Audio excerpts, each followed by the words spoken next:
दोस्तों, एक घर में एक माँ और बेटी अकेले ही रहती हैं। उस महिला का पति विदेश में कमाने के लिए चला गया रहता है। उस महिला का नाम भावना रहता है और उसकी बेटी का नाम सुहानी रहता है। उस महिला की बेटी की उम्र तकरीबन 22 वर्ष के आसपास ही की होती है।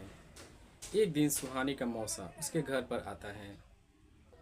सुहानी और उसकी माँ भावना खूब आवाभगत करती हैं, उसको अच्छे से खाना खिलाना पिलाना सारा कुछ करती हैं। अब रात होने लगती है और वो उसको बोलती है यहीं पे रुकने के लिए। फिर मौसा काफ़ी बोलता है कि नहीं, मुझे जाना चाहिए। फिर भी उनके काफ़ी कहने के बाद वह वहीं पे रुक जाता है। दोस्तों, जब रात के 10 बजे के बाद का समय होता है, जब सुहानी सो जाती है, तब उसकी माँ उठकर सुहानी के मौसा के कमरे में चली जाती है।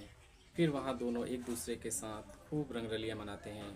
तभी क्या होता है दोस्तों, रात के तकरीबन 12 बजे जब सुहानी की आंख खुलती है तो वह अपनी माँ को अपने पास नहीं देखकर परेशान हो जाती है। फिर वह जाती है बाथरूम में देखने, तो बाथरूम में भी उसकी माँ नहीं होती है।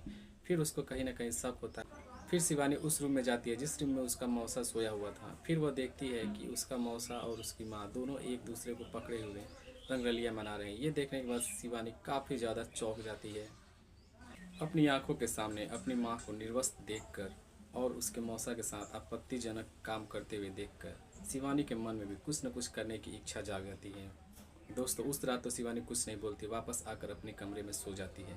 लेकिन अगले दिन सुबह जब उसकी माँ बैंक चली जाती है, तब वह अपने मौसा के पास जाती है और उसके साथ तरह तरह की हरकतें करने लगती है। चूँकि मौसा भी उसी प्रवृत्ति का होता है, तो वह शिवानी को अपनी बाहों में भरकर उसके कपड़े खींचने लगता है।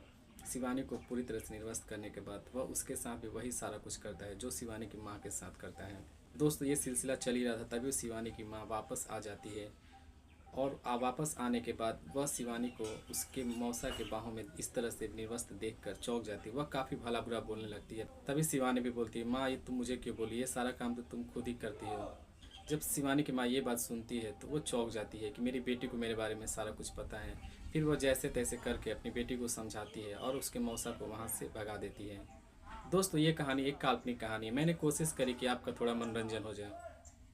दोस्तों, इस कहानी पे आपकी क्या राय है कमेंट सेक्शन में ज़रूर लिखें। साथ ही साथ चैनल पे आप नए हैं तो चैनल को सब्सक्राइब कर दें। And thank you for watching this video.